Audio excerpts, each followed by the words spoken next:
Auro ഹെൽത്തുമായി ബന്ധപ്പെട്ട പ്രതിസന്ധി അത് ഇവിടെയും അവസാനിക്കുന്നില്ല എന്നുള്ളതാണ്. എന്തായാലും ഇനിയും 20-ാം തീയതി ചർച്ച നടക്കാനിരിക്കുകയാണ് ഗവൺമെൻറ് തലത്തിൽ കമ്പനി അധികൃതരുമായിട്ടൊക്കെ. പക്ഷേ അപ്പോഴും പ്രതിസന്ധി പരിഹരിക്കപ്പെടുമോ എന്ന വലിയൊരു ആശങ്ക നിലനിൽക്കുകയാണ് ഈ ജീവനക്കാർക്ക് മുന്നിൽ. എന്തായാലും ഇതിനിടയ്ക്ക് മന്ത്രി പി കെ കുഞ്ഞാലിക്കുട്ടി നടത്തിയ ഒരു പ്രതികരണമൊക്കെ വലിയ വിവാദത്തിലേക്കാണ് പോയത്. അത് അവിടുത്തെ ജീവനക്കാർ തന്നെ അതിലെ പ്രതിഷേധവും അറിയിക്കുകയുണ്ടായി. സംസ്ഥാന സർക്കാരിനെതിരെ ഓറോ ഹെൽത്തിലെ ജീവനക്കാർ രംഗത്തെത്തുന്ന ഒരു സാഹചര്യമാണ് ഉണ്ടായത്. പിരിച്ചുവിട്ട ജീവനക്കാർക്ക് ജിടെക് വഴി തൊഴിൽ നൽകുമെന്ന മന്ത്രി കുഞ്ഞാലിക്കുട്ടിയുടെ പ്രതികരണത്തിനെതിരെയാണ് ജീവനക്കാർ രംഗത്തെത്തിയത്. മന്ത്രിയുടെ പരാമർശം കമ്പനിയെ രക്ഷപ്പെടാൻ സഹായിക്കുമെന്നും 20-ന് നടക്കാനിരിക്കുന്ന ചർച്ചയിൽ ആശങ്കയുണ്ടെന്നുമാണ് ജീവനക്കാർ പറയുന്നത്. അർച്ചനയാണ് കൊച്ചിയിൽ നിന്ന് നമ്മളോടൊപ്പം ഈ വാർത്തയുടെ വിശദാംശങ്ങളുമായി ചേരുന്നത്. അർച്ചന, എന്താണ് വലിയ പ്രതിസന്ധിയാണ് ഓറോ ഹെൽത്തുമായി ബന്ധപ്പെട്ട് ഇപ്പോഴും തുടരുന്നത്? എന്തായാലും ജീവനക്കാർക്ക് ഇപ്പോഴും ഒരു ആശ്വാസത്തിൻ്റെ ദിവസങ്ങളല്ല. കാരണം സർക്കാർ തലത്തിൽ ഇനിയും ചർച്ച നടക്കാനിരിക്കുകയാണ്. പക്ഷേ അതിലും അവർക്ക് പ്രതീക്ഷയില്ല. അങ്ങനെയാണ് അവരുടെ ഭാഗത്തു നിന്ന് വരുന്ന പ്രതികരണം. പ്രത്യേകിച്ച് മന്ത്രിയുടെ ഭാഗത്തു നിന്നൊക്കെ കഴിഞ്ഞ ദിവസം വന്ന പ്രതികരണത്തിലൊന്നും ഒട്ടും തൃപ്തരല്ല. എന്താണ് ജീവനക്കാർ പറയുന്നത്?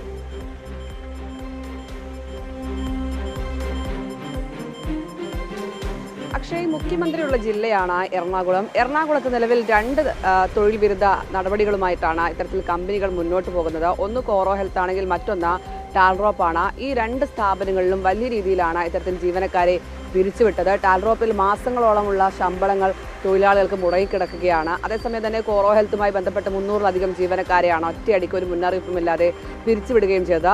ഇപ്പോൾ ഏറ്റവും പ്രധാനമായും സർക്കാർ ഇതിൽ എന്തിടപെട്ടു എന്നൊരു ചോദ്യമാണ് നിലനിൽക്കുന്നത്.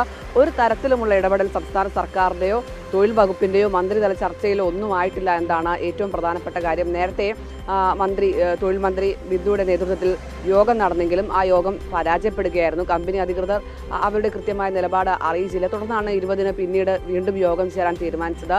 ഇതിൽ ഏറ്റവും പ്രധാനമായും ഇപ്പോൾ കുഞ്ഞാലിക്കുട്ടി കഴിഞ്ഞ ദിവസം നടത്തിയ പ്രസ്താവനയാണ് ചർച്ചയാകുന്നത്. അതിൽ കുഞ്ഞാലിക്കുട്ടി പറഞ്ഞത് ജിടെക്കുമായി ഈ തൊഴിലാളികൾക്ക് ഇത്തരത്തിൽ ഈ തൊഴിൽ നൽകുന്ന അവസരത്തിലേക്ക് അല്ലെങ്കിൽ അവർക്ക് തൊഴിൽ നൽകാം എന്ന രീതിയിലേക്ക് ഒരു ചർച്ച നടത്തും എന്ന രീതിയിലാണ് അദ്ദേഹം നേരത്തെ പറഞ്ഞത്. അതിനെതിരെയാണ് ഇപ്പോൾ തൊഴിലാളികൾ രംഗത്തെത്തിയത്. കാരണം ഈ 20-ന് ചർച്ച നടത്താനിരിക്കെ മന്ത്രിയുടെ ഇത്തരത്തിൽ പ്രസ്താവന അത് കമ്പനിയെ സംരക്ഷിക്കുന്ന തരത്തിലേക്ക് മാറുകയുള്ളൂ. കാരണം ഈ ജോലി നൽകാമെന്നത് അല്ലെങ്കിൽ ജോലിയിൽ തിരിച്ചെടുക്കണം എന്താണ് ഈ ജീവനക്കാരുടെ ആവശ്യം. ഒപ്പം ഇത്തരത്തിൽ ഈ കേരളത്തിൽ തന്നെ ഓറോ ഹെൽത്ത് കമ്പനി തുടരണം എന്നൊരു ആവശ്യം തന്നെയാണ് അവർ നേരത്തെ മുതൽ സർക്കാരിനോട് മുന്നോട്ട് വെച്ചത്. അതിൽ സർക്കാർ ഇടപെടണം എന്ന ആവശ്യമാണ് ജീവനക്കാർ മുന്നോട്ട് വെക്കുകയും ചെയ്തത്. പക്ഷേ അതിന് തിരിച്ചടിയാകുന്ന അല്ലെങ്കിൽ കമ്പനിയെ സഹായിക്കുന്ന രീതിയിലാണ് ഇപ്പോൾ മന്ത്രിയുടെ അടക്കം പ്രസ്താവന വന്നിരിക്കുന്നത്. ഈ തൊഴിൽ നൽകാമെന്ന് പറയുമ്പോൾ കമ്പനി അധികൃതർ സർക്കാർ അവർക്ക് തൊഴിൽ നൽകുമെങ്കിൽ അവർ ഇതിൽ നിന്ന് പിന്മാറും എന്നൊരു നിലപാട് കമ്പനി സ്വീകരിക്കുമെന്ന കാര്യത്തിൽ യാതൊരു സംശയവുമില്ല. മാത്രമല്ല ഒരു ബന്ധവുമില്ലാത്ത ജിടെക് ഈ ഓറോ ഹെൽത്ത്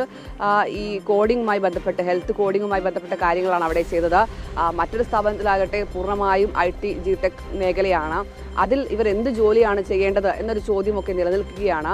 തീർത്തും അപക്വമായ ഒരു പ്രതികരണം തന്നെയാണ് മന്ത്രിയുടെ ഭാഗത്തു നിന്നും ഉണ്ടായത്. അത് ശരിയല്ല, ആ നിലപാട് തിരുത്തണം എന്ന് തന്നെയാണ് ജീവനക്കാർ ഇപ്പോൾ ആവശ്യപ്പെടുന്നത്. കാരണം ഇത് കമ്പനിയെ സംരക്ഷിക്കുന്ന മാത്രം ഒരു നിലപാടാവും. ഈ ചർച്ച തന്നെ പരാജയപ്പെടുന്ന രീതിയിലേക്ക് അല്ലെങ്കിൽ ഈ ചർച്ചയുടെ പ്രാധാന്യം തന്നെ ഇല്ലാതാക്കുന്ന രീതിയിലാണ് മന്ത്രിയുടെ നിലപാട് വന്നതെന്നാണ് ജീവനക്കാർ പ്രധാനമായും ചൂണ്ടിക്കാണിക്കുന്നത്. സർക്കാരിനെതിരെ വലിയ രീതിയിൽ തന്നെയാണ് ഇവർ ആഞ്ഞടിക്കുകയും ചെയ്തത്. എന്തായാലും 20-നാണ് ഈ മന്ത്രി ബിന്ദു കൃഷ്ണയുടെ നേതൃത്വത്തിൽ വീണ്ടും യോഗം ചേരാൻ പോകുന്നത്. അതിൽ ജീവനക്കാരും ഈ തൊഴിലാളി സംഘടനകളെല്ലാം തന്നെ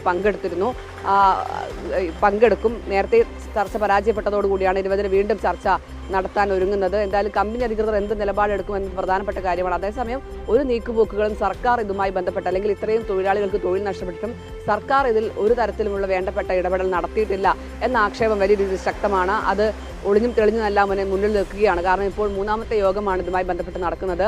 ഇത്രയും ദിവസമായിട്ടും ഇത്രയും ആളുകൾക്ക് തൊഴിൽ നഷ്ടപ്പെട്ടിട്ടും സർക്കാർ തലത്തിൽ ഒരു ചർച്ചയും അല്ലെങ്കിൽ സർക്കാർ തലത്തിൽ ഇടപെടലും നടത്തിയിട്ടില്ല എന്നതാണ് ഏറ്റവും പ്രധാനപ്പെട്ട കാര്യം. കമ്പനി അവരുടെ ധിക്കാരപരമായ നടപടിയുമായി മുന്നോട്ട് പോകുമ്പോൾ അതിനെ സംരക്ഷിക്കുന്ന അല്ലെങ്കിൽ അതിനൊപ്പം നിന്നു കൊടുക്കുന്ന ഒരു നിലപാട് തന്നെയാണ് സംസ്ഥാന സർക്കാർ ഇതിൽ സ്വീകരിക്കുന്നത്. ടാൽറോപ്പിൽ ഇന്നലെയാണ് ഈ തൊഴിലാളികളുമായി തൊഴിൽ വകുപ്പ് യോഗം ചേർന്നത്. പക്ഷേ അതിലും ഒരു തീരുമാനമായിട്ടില്ല. കമ്പനി പറഞ്ഞതിൻ്റെ അടിസ്ഥാനത്തിൽ അവർക്ക് ഇത്തരത്തിൽ ഒക്ടോബറോടെ ഈ ശമ്പളം അടച്ചു തീർക്കാമെന്നാണ് പറഞ്ഞത്. അതിനൊപ്പം സർക്കാർ നിന്നു. അതിനൊപ്പം തൊഴിൽ വകുപ്പ് നിന്ന് ആ ചർച്ച പരാജയപ്പെടുകയാണ്. ചർച്ചയിൽ ഒരു തീരുമാനവുമായിട്ടില്ല. നേരത്തെ മുതൽ ഇങ്ങനെ ശമ്പളം നൽകാമെന്ന് പറഞ്ഞവരെ പറ്റിക്കുകയാണ്. ഓരോ മാസവും നൽകാമെന്ന് പറയുമ്പോഴും ആ മാസങ്ങളൊക്കെ കഴിഞ്ഞു പിന്നീട് അവരെ ബന്ധപ്പെടുമ്പോൾ അവരെ ലഭ്യമല്ല. അത്തരത്തിലൊരു നിലപാടിലേക്ക് തന്നെയാണ് കമ്പനി അധികൃതർ മുന്നോട്ട് പോകുന്നത്. ഈ കമ്പനി അധികൃതർക്ക് വേണ്ടിയാണോ ഈ യോഗമൊക്കെ വിളിക്കുന്നത് എന്നാണ് ജീവനക്കാർ ചോദിക്കുന്നത്. അത് തന്നെയാണ് കോറോ ഹെൽത്തുമായി ബന്ധപ്പെട്ടും നടന്നിരിക്കുന്നത്. എന്തായാലും ഇനി 20-ാം തീയതി വരുന്ന ചർച്ചയിൽ ഇവർക്ക് യാതൊരു പ്രതീക്ഷയുമില്ല. കാരണം തൊഴിലാളികളോടോ ഈ ചർച്ചയിൽ പങ്കെടുത്ത തൊഴിലാളി സംഘടനകളോട് ഒന്നും കൂടി ആലോചിക്കാതെയാണ് ഇത്തരമൊരു നീക്കങ്ങൾ മന്ത്രിയുടെ നേതൃത്വത്തിൽ നടന്നത് എന്നാണ് ഏറ്റവും പ്രധാനപ്പെട്ടത്. അതിനെതിരെ വലിയ പ്രതിഷേധം തന്നെയാണ് അവരുടെ ഭാഗത്തു നിന്നും ഉണ്ടാകുന്നത്. സർക്കാരിൽ നിന്ന് ഇത്തരമല്ല ഒരു ഇടപെടലല്ല അവർ പ്രതീക്ഷിക്കുന്നത് എന്ന് ആഞ്ഞടിക്കുക തന്നെയാണ് അവർ ചെയ്യുന്നത്. എന്തായാലും 20-ന് നടക്കുന്ന ചർച്ച അത് അപ്രസക്തമാകുകയാണ് എന്ന് തന്നെയാണ് തൊഴിലാളികൾ പറയുന്നത്. എന്തായാലും ഈ നിലപാട് വി.കെ. കുഞ്ഞാലിക്കുട്ടിയുടെ ഈ നിലപാട് തിരുത്തണം എന്നൊരാവശ്യം കൂടി അവർ മുന്നോട്ട് വെക്കുന്നുണ്ട്.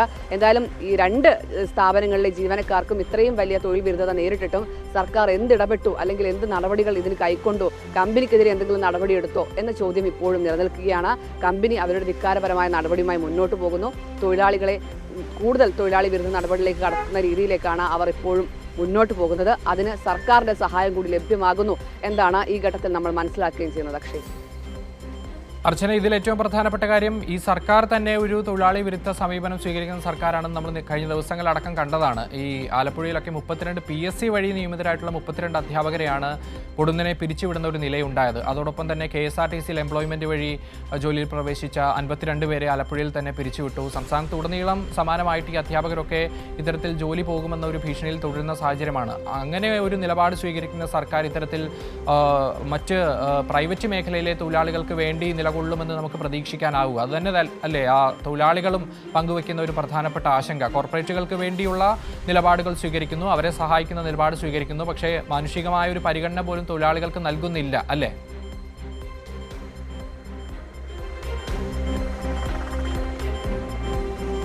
അക്ഷയ്, തീർച്ചയായും കമ്പനിയെ സഹായിക്കുന്ന രീതിയിലുള്ള നിലപാടുമായി സംസ്ഥാന സർക്കാർ പോകുമ്പോൾ വലിയ ആശങ്ക തന്നെയാണ് തൊഴിലാളികൾക്കിടയിലുള്ളത്. കാരണം നമുക്കറിയാം കേന്ദ്ര സർക്കാരാണ് ഇത്തരത്തിൽ തൊഴിലാളി വിരുദ്ധ നിലപാടുമായി മുന്നോട്ട് പോകുന്നത്.